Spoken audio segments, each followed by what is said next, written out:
자, 이제 오늘 돌츠신경을 살펴보는 시간을 가지도록 하겠습니다. 먼저 제2항의 문제들을 풀어본 후 제3항의 본문을 살펴보는 시간을 가지도록 하겠습니다. 제2항과 제3항을 교회에서 가져가지 못하셨다면 교회 카페나 메일을 통하여 지금 출력하여 준비하여 주시기 바랍니다. 그리고 미리 부탁드렸던 것처럼 아마 질문들은 다 푸셨을 것이라 생각합니다.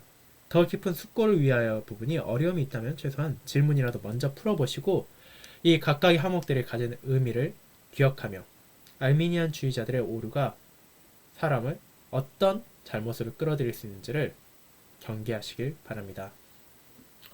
준비가 되셨다면 제2항의 1번 문제부터 하나하나 풀어보도록 하겠습니다.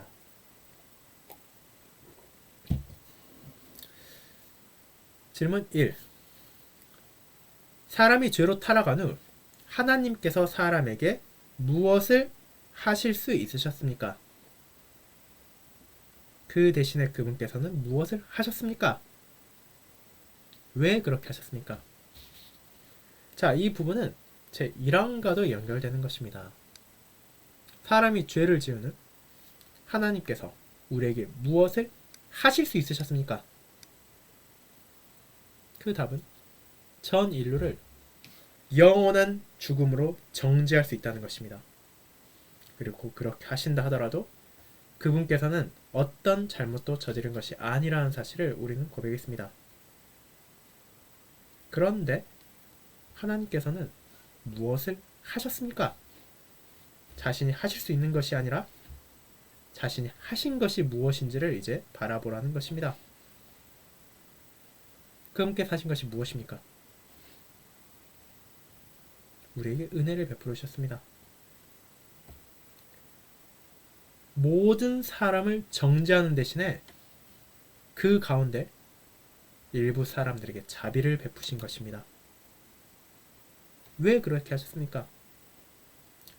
악인들의 죽음을 기쁨으로 받아들이지 않으셨기 때문입니다. 자, 그렇게 그분께서는 죄 지은 자들에게 아담과 하와에게 여자의 후손의 약속을 주셨습니다. 그리고 그 약속 안에서 그들이 소망을 가지게 하시고 그 약속의 대상인 그리스도를 통해 우리에게 위로를 주셨습니다. 자, 그러면 2번을 보도록 합시다. 그렇다면 하나님의 사랑이 그분의 공의를 헛되게 만듭니까? 당신의 답변을 설명해 보십시오. 하나님의 사랑, 하나님의 공의, 이 두 가지는 분명 한 번에 나타날 수 없는 것처럼 보일 수 있습니다. 일반적으로 사람이 사랑이 많다, 자애롭다라는 말과 공의롭다라는 말, 정의롭다는 말은 충돌하기 마련입니다. 두 가지가 다 동시에 공존하기 어려운 것처럼 보일 수 있습니다. 그러나 사실 우리는 이 부분을 교리문답을 통해 살펴본 적이 있습니다. 교리문답 제1부와 제2부의 초반 부분은 이것이 어떻게 공존할 수 있는지를 보여줍니다. 그리고 돌츠신경 역시 이를 동일하게 보여줍니다. 하나님의 사랑과 공의는 대조되거나 충돌하는 것이 아닙니다. 하나님의 사랑은 그분의 공의를 헛되게 만들지 않습니다. 어떻게 그럴 수 있습니까? 바로 그분께서는 우리의 죄를 벌하지 않으신다는 것이 아니라 그 죄에 대한 값을 온전히 치름을 통하여 그분의 공의를 충족시키고 그분의 사랑을 증가하셨기 때문입니다. 자, 그렇다면 그 3번 하나님의 사랑은 무엇을 포함하고 있으며 무엇을 포함하고 있지 않습니까?로 연결해서 보도록 합시다. 앞서 말한 것 같습니다. 하나님의 사랑은 우리의 죄에 대한 대가를 온전히 치르게 하심으로 우리를 향한 두 번째 대표자를 보내주셨다는 것에서 나타납니다. 그런데 그것은 하나님의 공의가 사라졌다는 것도 아니고 죄에 대한 벌이 없다고 말하는 것도 아닙니다. 그 두 가지는 동시에 나타납니다. 그것이 4번에 이어집니다. 하나님의 사랑과 공의가 조화롭게 표현되는 것을 어디에서 발견될 수 있습니까? 그것은 바로 그리스도의 고난과 죽음 안에서 들어갑니다. 그리스도의 고난과 죽음, 그것은 바로 하나님의 공의의 지엄함을 보여줍니다. 하나님께서 죄를 용서하지 않으신다는 것, 죄에 대한 대가가 필요하다는 것을 그것은 보여줍니다. 그것은 분명 진실입니다. 그런데 우리가 동시에 보게 되는 것은 그 죄의 값을 치를 수 없는 우리에게 자신의 아들을 하나님께서 보내주셨다는 것입니다.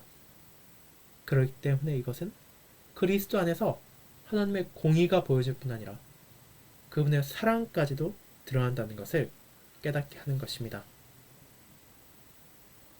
자, 그렇다면 이제 5번 문제로 보도록 합시다. 알미니안주의자들은 요한복음 3장 16절을 어떻게 해석했습니까? 그들이 바르게 해석한 것입니까? 자, 이 부분들은 우리가 계속해서 이어지는 돌투신경 내용에도 나타나는 것이고 그를 통해 더 살펴볼 것입니다. 하지만 먼저 이 이양에 관한 부분을 생각해 보도록 합시다. 요한복음 3장 16절은 다음과 같습니다. 요한복음 3장 16절을 제가 낭독하도록 하겠습니다. 하나님이 세상을 이처럼 사랑하사 독생자를 주셨으니 이는 그를 믿는 자마다 멸망하지 않고 영생을 얻게 하려 하심이라. 자, 이 부분에서 알미니안주의자들은 믿는 자마다라는 부분을 강조했습니다. 그렇기에 구원을 받는 것은 바로 사람의 의지라는 것입니다. 내가 예수님을 믿는다면 나의 결정으로 인해 내가 구원을 받는 것이다. 그것이 바로 그들의 생각이었고 그렇게 그들은 누가 구원받을 수 있냐고 물어본다면 누구라도 받을 수 있다고 말합니다.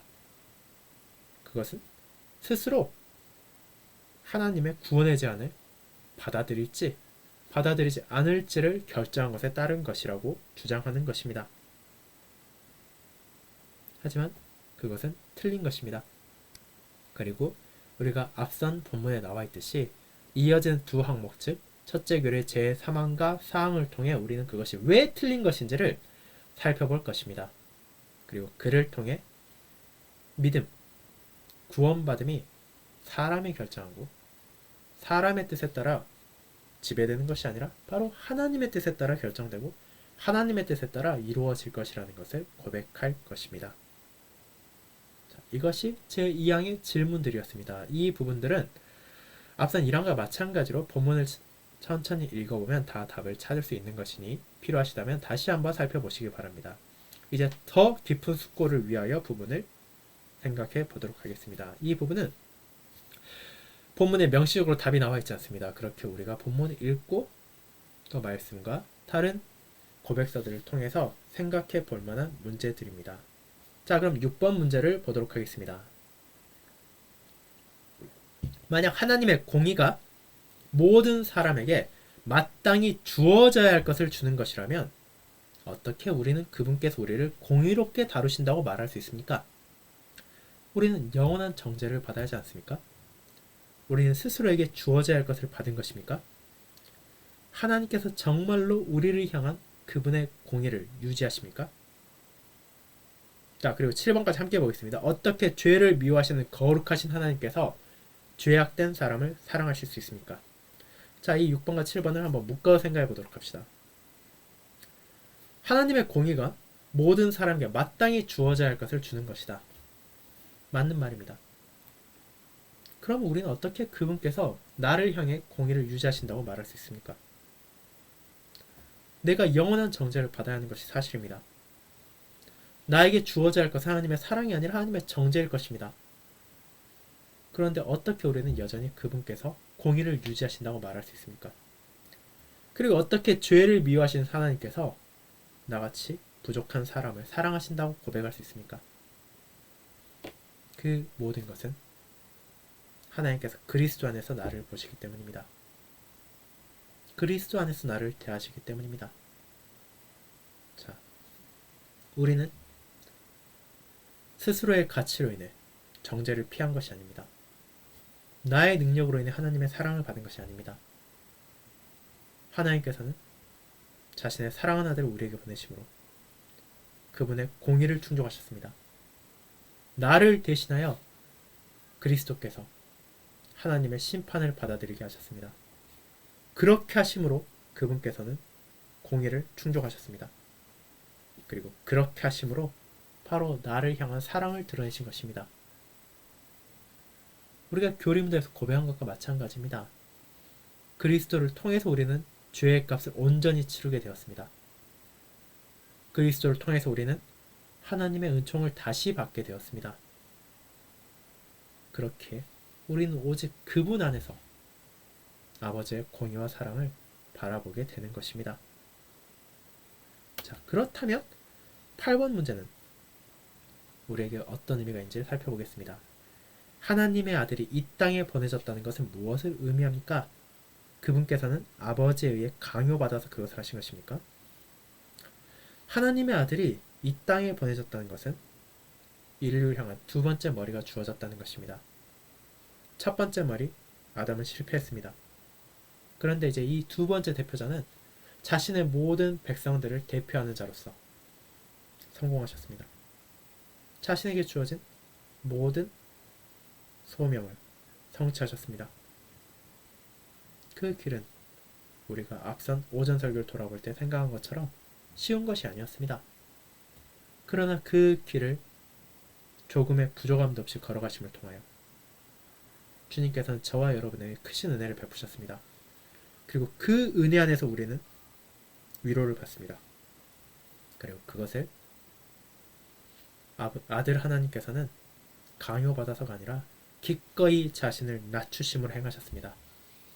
그렇게 이어지는 9번 하나님의 아들이 이 땅에 오셨다는 것에 대해 우리는 감사하고 찬양하며 그분을 신뢰함으로 반응해야 합니다.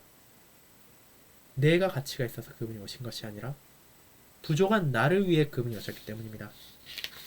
그리고 그 사랑 안에서 우리가 다시 우리를 위해 주어진 중보자와 구원자를 바라보고 하나님께 나아갈 수 있기에 우리는 진정 그리스도 안에서 보여진 하나님의 공의와 사랑을 감사하고 그 안에서 매일을 살아가야 할 것입니다. 그것이 제2항의 문제들이었습니다. 자, 이를 통해 하나님의 아들을 보내셨다는 것이 얼마나 큰 은혜인지를 다시 한번 우리 마음에 새기길 바랍니다. 이어서 제3항 복음의 설교 부분을 살펴보도록 하겠습니다. 돌트신경 첫째 교류 제3항 복음의 설교를 살펴보겠습니다. 하나님께서는 자비롭게도 사람들이 믿음을 갖도록 하기 위해 그분이 뜻하시는 사람에게 뜻하시는 때 이 가장 기쁜 소식을 전할 사자를 보내십니다. 이 사자들의 사역으로 사람들은 회개와 십자가에 못 박히신 그리스도를 믿는 믿음의 부름을 받습니다.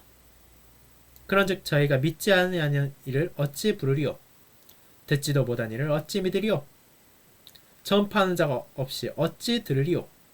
보내심을 받지 아니하였으면 어찌 전파하리요? 저희는 이사야 52장 7절, 고린도전서 1장 23, 24절, 로마서 10장 14, 15절을 인용한 것들입니다. 이와 같은 제3항이 어떤 의미를 가지고 있는지를 한번 살펴보도록 합시다. 앞선 항에서, 즉 제2항을 말합니다. 우리는 알미니안주의자들이 하나님께서 누군가가 믿고 믿지 않는 것에 대해 전적으로 사람의 의지에 맡겨두신다는 주장을 고수한다는 것을 배웠습니다. 알미니안주의에 따르면 하나님께서는 오직 독생자를 보내시고 모든 사람들이 구원을 받을 수 있도록 결정하셨을 뿐입니다. 그와 같은 하나님의 구원의 제안을 받아들일지 그것을 거부할지는 사람이 결정해야 합니다.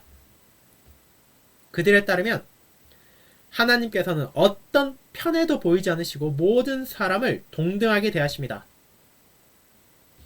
이 항에서 돌트신경의 교부들은 그런 생각을 반박합니다. 그들은 아주 간단한 방식으로 일을 행합니다. 전항에서 이미 우리는 믿음이 사람의 구원에 있어 중요한 역할을 한다는 것을 배웠습니다. 오직 예수 그리스도를 믿는 자만이 구원받습니다. 믿음 없이는 구원도 존재하지 않습니다. 요한복음 3장 18절을 봅시다. 그를 즉 하나님의 독생자를 믿는 자는 심판을 받지 아니하는 것이요 믿지 아니하는 자는 하나님의 독생자 이름을 믿지 아니함으로 벌써 심판을 받은 것이니라. 개혁주의자와 알미니안주의자 모두 여기에 대해서는 동의합니다. 즉 믿지 않는 자는 구원받지 못한다는 것을 말입니다. 성경에 따르면 복음을 듣지 않고서는 누구도 믿음을 향해 나아올 수 없습니다. 왜냐하면 오직 말씀의 선포를 통해 성령 하나님께서 믿음을 일으키시기 때문입니다. 바울은 이 사실을 다음과 같이 기록했습니다. 듣지도 못한 일을 어찌 믿으리요? 그러므로 믿음은 들음에서 나며 들음은 그리스도의 말씀으로 말미암았느니라. 로마서 10장 14절 17절입니다. 분명 창조는 하나님을 증거합니다. 자연과 우주의 장엄함과 복잡함, 조화로움안에서 하나님의 영광과 지혜가 반영됩니다. 창조의 광대함은 하나님의 위대하심과 무한하심을 드러냅니다. 자연의 힘은 하나님의 권능을 나타냅니다. 그 결과 모든 사람은 하나님께서 존재하신다는 것을 알 수 있습니다. 하지만 자연 하에서 증거되는 하나님은 사람이 진실로 그분을 알고 하나님의 독생자의 구속사역을 믿게 하기에는 충분하지 않습니다. 사람이 믿음으로 이르기 위해서는 반드시 복음의 설교를 들어야 합니다.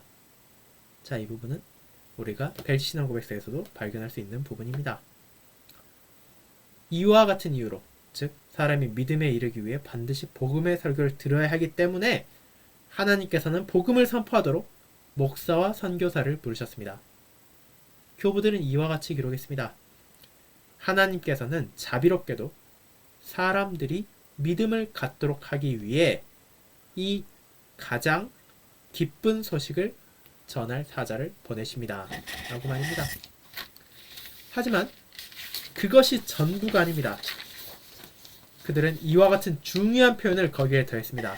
그것은 바로 그분이 뜻하시는 사람에게 뜻하시는 때라는 부분입니다. 하나님께서는 모든 때에 모든 사람에게 복음을 전하지 않으십니다. 그분께서는 교회에게 너희는 가서 모든 민족을 제자를 삼으라는 마태복음 28장 19절에 선교 명령을 주셨습니다. 하지만 모든 시대의 모든 민족들이 복음의 선포를 듣는 것은 아닙니다. 사람이 이 사역을 해야 할 책임이 있으며 심지어 어디에서 선교를 할지 정한다 하더라도 궁극적으로는 하나님께서 그분의 주권으로 언제, 어디에 복음이 선포될 것인지를 결정하십니다. 자, 이에 대해 다음과 같은 성경 구절들을 생각해 보시기 바랍니다. 먼저 사도행전 14장 16절입니다. 하나님이 지나간 세대에는 모든 민족으로 자기들의 길을 가게 방임하셨으나 고린도서 16장 8절 9절입니다. 내가 오순절까지 에베소에 머물려 함은 내게 광대하고 유효한 문이 열렸으나 대적하는 자가 많음이라. 고린도서 2장 12절입니다. 내가 그리스도의 복음을 위하여 드로아의 이름에 주 안에서 문이 내게 열렸으되. 골로새서 4장 3절입니다. 또한 우리를 위하여 기도하되 하나님이 전도할 문을 우리에게 열어주사 그리스도의 비밀을 말하게 하시기를 구하라. 내가 이 일 때문에 매임을 당하노라. 하나님께서는 복음의 문을 여시는 것만이 아닙니다. 그분께서는 때로는 그 문을 닫기도 하십니다. 그 예로 사도행전 16장에서 우리는 사울과 바나바를 향해 성령이 아시아에서 말씀을 전하지 못하게 하시거늘 그들이 부르기아와 갈라디아 땅으로 다녀가 무시아 앞에 이르러 비두니아로 가고자 애쓰되 예수의 영이 허락하지 아니하시는지라는 6절과 7절의 말씀을 읽게 됩니다. 이와 같은 성경 말씀들은 우리로 하여금 하나님께서 구원과 믿음에 필요한 복음의 선포를 누구에게 받게 하시고 누구에게 받지 않게 하실지를 결정하신다는 것을 배우게 합니다. 복음 설교를 받지 못한 이들은 하나님에 의해 자신들의 불신과 정죄에 남겨졌습니다. 알미니안 주의자들이 고백하는 것과는 반대로 하나님께서는 일부 사람들을 지나치시고 자신의 뜻에 따라 그들을 스스로의 정죄에 버려주십니다. 오류에 대한 반박 1-9에서 우리는 다음과 같은 내용을 읽습니다. 즉 첫째 교리에 나오는 오류에 대한 반박 9번을 여기서 말하는 것입니다. 오류. 이 오류는 알미니아의 주장입니다. 하나님께서 다른 민족에게는 복음을 보내주시지 않으시고 어느 한 민족에게만 복음을 보내주신 것은 단지 그분의 뜻에 선하신 기쁨 때문이 아니라 그 민족이 복음이 설교되지 않은 다른 민족보다 더 선하고 더 가치가 있기 때문이다. 자, 그에 대한 교부들의 반박은 다음과 같습니다. 모세는 이스라엘 백성들에게 다음과 같이 말함으로 이런 오류를 부인합니다. 하늘과 모든 하늘의 하늘과 땅과 그 위의 만물은 본래 내 하나님 여호와께 속한 것이로되 여호와께서 오직 열조를 기뻐하시고 그들을 사랑하다 그 후손 너희를 만민 중에서 택하셨음이 오늘날과 같으니라. 신명기 10장 14절 15절입니다. 또한 그리스도께서도 이렇게 말씀하셨습니다. 화가 있을진저 고라시나 벳세다야 너희에게 행한 모든 권능을 두로와 시돈에 행하였다면 저희가 벌써 베옷을 입고 제에 앉아 회개하였으리라. 마태복음 11장 21절입니다. 알미니안주의자들은 하나님께서 의도적으로 누군가에게 복음을 가지 못하게 하지 않으신다는 주장을 고수했습니다. 대신 사람들이 스스로를 복음을 받을 가치가 없게 만든다고 말했습니다. 혹은 다르게 말하자면 복음을 받은 자들은 그들이 더 가치가 있기 때문이라고 말한 것입니다. 그렇게 궁극적으로는 하나님이 아니라 사람이 어디에서 누구에게 복음이 선포될 것인지를 결정하신 것입니다. 즉 다른 사람보다 더 선하고 더 가치가 있게 되면 그 복음을 받게 된다는 것입니다. 교부들이 이를 반박한 것이 얼마나 적절한 것입니까? 어째서 화목의 메시지가 이방인들이 아니라 유대인들에게 먼저 주어졌습니까? 왜냐하면 여호와께서 오직 내 조상들을 기뻐하시고 그들을 사랑하사 그들의 후손인 너희를 만민 중에서 택하셨기 때문입니다. 유대인들이 다른 민족들보다 더 가치가 있어서 복음을 먼저 들은 것이 아니라 하나님께서 그분의 선하신 기쁨으로 그들을 사랑하시고 그들을 만민 중에서 택하셨기 때문입니다. 왜 그분께서 유대인들을 만민 중에서 택하셨습니까? 유대인들이 다른 민족보다 더 가치가 있어서입니까? 결코 그렇지 않습니다. 하나님께서는 모세를 통해 이렇게 말하셨습니다. 너는 여호와 내 하나님의 성민이라. 내 하나님 여호와께서 지상 만민 중에서 너를 자기 기업의 백성으로 택하셨나니 여호와께서 너희를 기뻐하시고 너희를 택하심은 너희가 다른 민족보다 수요가 많기 때문이 아니니라. 너희는 오히려 모든 민족 중에 가장 적으니라. 여호와께서 다만 너희를 사랑하심으로 말미암아 또는 너희의 조상들에게 하신 맹세를 지키려 하심으로 말미암아 자기의 권능의 손으로 너희를 인도하여 내시되 너희를 그 종되었던 집에서 애굽 왕 바로의 손에서 속량하셨나니. 신명기 7장 6에서 8절입니다.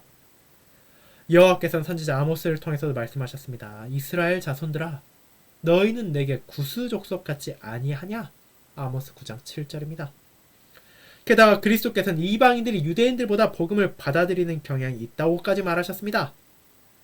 화 있을진저 고라시나 화 있을진저 벳세다야 너에게 행한 모든 권능을 두로와 시돈에 행하였더라면 그들이 벌써 베옷을 입고 제에 앉아 회개하였으리라.